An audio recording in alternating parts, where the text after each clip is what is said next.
அனைவருக்கும் வணக்கம். மிதுன ராசிக்காரர்களுக்கு புதிய வாய்ப்பும் வெற்றி மீது வெற்றி வரும் நேரம் என்று சொல்லக்கூடிய வகையில் ஜூன் மாதம் 1ஆம் தேதியிலிருந்து ஜூன் மாதம் முடிவதற்குள் பெற்ற மாற்றம் மிதுன ராசிக்காரர்களுடைய வாழ்வில் ஏற்பட போகிறது என்பதை ஆராய்ந்து பார்க்கும் போது மிதுன ராசிக்காரர்களுக்கு கிரகநிலைகளின் அமைப்பில் ஏற்படக்கூடிய அதிரடியான மாறுதல் இந்த ஜூன் மாதத்தில் புதிய வாய்ப்பும் பல்வேறு வகையில பல நல்ல சந்தர்ப்பங்களையும் உருவாக்கி கொடுப்பதோடு வெற்றி மீது வெற்றி வரக்கூடிய அற்புதமான இனிமையான தருணமாக மாற்றி கொடுக்கிறது. ஏனென்றால் இந்த வேளையில் ராசியின் அதிபதியான புதனை பொறுத்த வரைக்கும் மிதுன ராசிக்காரர்களுக்கு மிகவும் வலுவாக இந்த வாரத்தின் துவக்கத்தில், குறிப்பாக ஜூன் மாதத்தின் முதல் வாரத்தின் துவக்கத்தில் மிக வலுவாக விரயத்திலிருந்து ஜூன் 2ஆம் தேதி முதல் வலுவாக ஜென்ம ராசிக்குள் நுழைகிறார். இந்த மாதத்தின் இறுதியில் மிக வலுவாக தனஸ்தானமாகிய 2ஆம் இடத்திற்குள் நுழைகிறாருங்க. ராசியின் அதிபதியான புதனை பொறுத்த வரைக்கும் விரயம், ஜென்மம் மற்றும் தனம் என 3 இடங்களை வலு சேர்க்கக்கூடிய இந்த தருணம் என்பது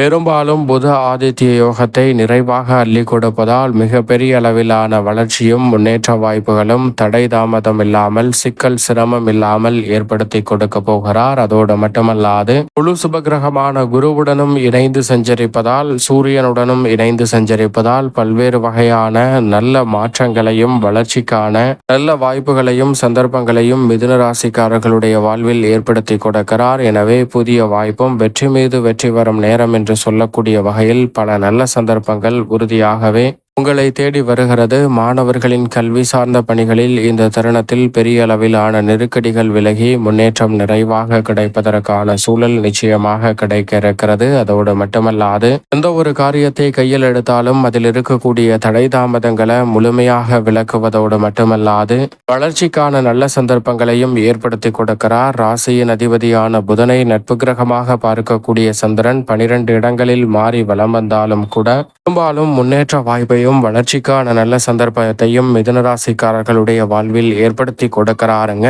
எனவே நினைப்பதை காட்டிலும் சந்திரனின் அமைப்பு பல காரிய தடைகளை விலக்கி முன்னேற்றத்தையும் வளர்ச்சியையும் உறுதியாகவே தங்களுடைய வாழ்வில் ஏற்படுத்தி கொடுக்க போகிறது. உஷ்ண கிரகமாக இருக்கக்கூடிய சூரியன் முற்பகுதியில் விரயத்திலும் 15ஆம் தேதிக்கு பிறகு ஜூன் 15ஆம் தேதிக்கு பிறகு ஜென்மத்திலும் வலம் வர போகிறார். விரயத்தில் இருப்பதை காட்டிலும் உஷ்ண கிரகமான சூரியன் ஜென்மத்திற்குள் நுழைவதால் வீண் விரய செலவுகள் குறையும், அலைச்சலும் சிரமங்களும் கட்டுக்குள் வரும். இருந்தாலும் கூட உஷ்ண கிரகமாக இருக்கக்கூடிய சூரியன் ஜென்மத்திலும் விரயத்திலும் விளம்பரக்கூடிய இந்த மாதம் முழுவதுமே சற்று அலைச்சலும் சிரமமும் அதிகரிக்கலாம். எனவே எந்த ஒரு பணியை மேற்கொண்டாலும் திட்டமிட்டு தெளிவாக நுணுக்கமாக செயல்படுத்த வேண்டிய ஒரு காலகட்டமாக தான் பார்க்கப்படுகிறது. அதே வேளையில் சந்திரனை பொறுத்த வரைக்கும் சாதகமாக வலம் வருகிறார். மேலும் ராசிக்கு சகாயமானவராக இருக்கக்கூடிய சுக்கிரன் இந்த மாதத்தின் முற்பகுதியில் லாபஸ்தானத்திலும் பிற்பகுதியில் மிக வலுவாக விரயத்தில் நுழைய போகிறார். பெரும்பாலும் லாபஸ்தானத்தை அலங்கரிக்கக்கூடிய சுக்கிரனின் அமைப்பால் இந்த வேளையில் கலைத்துறை மற்றும் அரசியல் துறை சார்ந்த பணிகளில் பல்வேறு வகையான புதிய வாய்ப்புகள் எளிதில் உங்களை தேடி வரும். உங்களுடைய தனித்திறமைக்கு அங்கீகாரம் கிடைப்பதோடு மட்டுமல்லாது மிகப்பெரிய அளவிலான வளர்ச்சியையும் முன்னேற்றத்தையும் நிறைவாக சந்திக்கக்கூடிய வகையில் மிதுன ராசிக்காரர்களுக்கு பற்பல காரியங்கள் இந்த தருணத்தில் தடை தாமதங்களை நிவர்த்தி செய்து வளர்ச்சியையும் முன்னேற்றத்தையும் உறுதியாக சந்திக்கக்கூடிய வாய்ப்பையும் சந்தர்ப்பத்தையும் ஏற்படுத்தி கொடுக்கிறது. எனவே மிக பெரிய அளவிலான நெருக்கடிகள் விலகுவதோடு பொருளாதார ரீதியான நல்ல வளர்ச்சிக்கும் முன்னேற்றத்திற்குமான அற்புதமான வாய்ப்பை சுக்கிரன் உருவாக்கி கொடுக்கிறார். எனவே பல்வேறு வகையான துறைகளில் புதிய வாய்ப்பும் வெற்றி மீது வெற்றி வரும் நேரம் என்று சொல்லக்கூடிய வகையில் அமைய போகிறது மிதுன ராசிக்காரர்களுக்கு. அதோடு மட்டுமல்லாது மிகவும் வலுவாக இந்த வேளையில் தனஸ்தானம் என்று சொல்லக்கூடிய 2ஆம் இடத்தில் வலம் வரக்கூடிய செவ்வாய் 8ஆம் தேதி முதல் தைரியஸ்தானத்தில் நுழைகிறார். பொதுவாகவே மங்களக்காரகன், பூமிக்காரகன், சகோதரக்காரகன், உத்வேகக்காரகன் என்று அழைக்கக்கூடிய செவ்வாயை பொறுத்த வரைக்கும் ஆற்றல் வீரத்தை அள்ளி கொடுப்பதோடு மட்டுமல்லாது இந்த வேளையில் மிக பெரிய அளவிலான காரிய தடை, சிரமம், சிக்கல் என அனைத்தையும் நீக்கி முன்னேற்றத்தையும் வளர்ச்சியும் நிறைவாக அள்ளி கொடுக்கக்கூடிய வகையில் பல்வேறு வகையான வாய்ப்புகளையும் சந்தர்ப்பங்களையும் உருவாக்கி கொடுக்கிறார். எனவே மிக பெரிய அளவிலான நெருக்கடிகள் விலகுவதோடு தொட்ட காரியம் அனைத்திலும் வெற்றி வாய்ப்பு நிறைவாக கிடைக்கும். நீச்ச நிவர்த்தி பெறுவது மட்டுமல்லாது தைரியஸ்தானத்தை வலு சேர்ப்பதால் மிக பெரிய அளவிலான காரிய தடைகள் இந்த தருணத்தில் தகர்த்தெறியப்பட்டு மிகப்பெரிய அளவில் வளர்ச்சி வாய்ப்பும் புதிய அசையும் அசையா சொத்துக்கள் வாங்குவதற்கான நல்ல சந்தர்ப்பத்தையும் உறுதியாகவே ஏற்படுத்தி கொடுக்கிறார். அதோடு மட்டுமல்லாது மோட்சக்காரகரான கேதுவுடன் இணைந்து தைரியத்தை வளப்படுத்துவதால்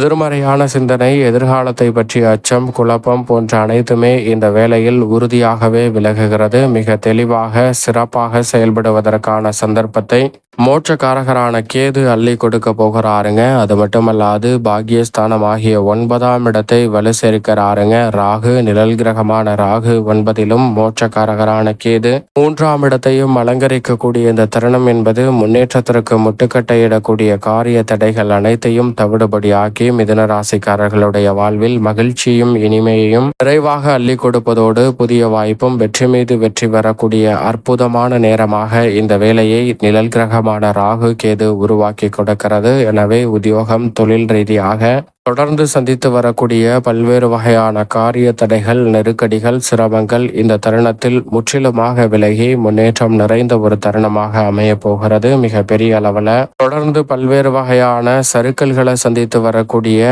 மிதுன ராசிக்காரர்களுக்கு இந்த வேளையில் வளர்ச்சியும் முன்னேற்றமும் நிறைந்த ஒரு தருணமாக அமையக்கூடிய இனிமையான தருணமாக அமைய போகிறது. எனவே இந்த சந்தர்ப்பத்தை தவறவிடாமல் நுணுக்கமாக பயன்படுத்தி கொள்ளுங்கள். அதோடு மட்டுமல்லாது இந்த வேளையில் கர்மஸ்தானத்தில் திருக்கணிதத்தின்படி நுழைந்து விட்டார் சனி.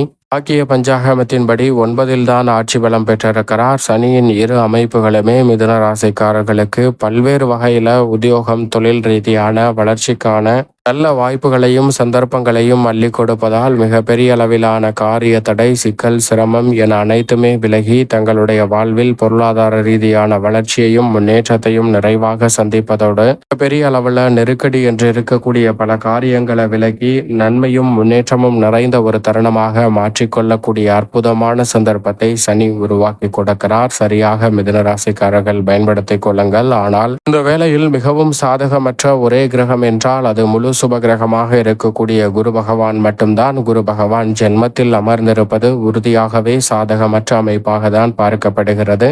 இருந்தாலும் குரு பகவான் தோஷமற்றவராகவும் முழு சுபகிரகமாகவும் இருப்பதால் அவரிடம் இருந்து கிடைக்க வேண்டிய நன்மைகள் தடைபடலாமே தவிர சிரமம் வருவதற்கான சாத்தியக்கூறுகளே இல்லை. அது மட்டுமல்லாது குரு பகவானுடைய பார்வை பல இடங்களை வலுப்படுத்துவதால் சில சிரமங்கள் விலகி நன்மை நிறைவாக கிடைக்கும் என்பதிலும் சந்தேகமே இல்லை. இருந்தாலும் ஜென்மகுருவின் ஆதிக்கம் இருக்கக்கூடிய இந்த வேளையில் கூடுதல் கவனமும் விழிப்புணர்வும் பல பணிகளில் நிச்சயமாக மிதுன ராசிக்காரர்களுக்கு தேவை என்பதை திட்டவட்டமாக எடுத்து காட்டுகிறார். இந்த தருணத்தில் சிரமத்தை தவிர்த்து நன்மை நிறைவாக பெற வேண்டும் என்றால் உறுதியாகவே மிதுன ராசிக்காரர்கள் பொன் கிடைத்தாலும் புதன் கிடைக்காது என்று சொல்லக்கூடிய புதன்கிழமை விரதம் இருந்து அருகாமையில் உள்ள பெருமாள் ஆலயம் சென்று தீபம் ஏற்றி வழிபாடு செய்யுங்கள். தடை தாமதம் தகர்த்தெறியப்பட்டு தங்களுடைய வாழ்வில் மகிழ்ச்சியும் இனிமையும் நிறைவாக கைகூடுவதற்கான முதன்மையான அதிர்ஷ்டயோக வாய்ப்புகள் எவ்விதமான சிரமமுமின்றி உங்களை தேடி உறுதியாகவே மிதுன ராசிக்காரர்களுக்கு வரும்.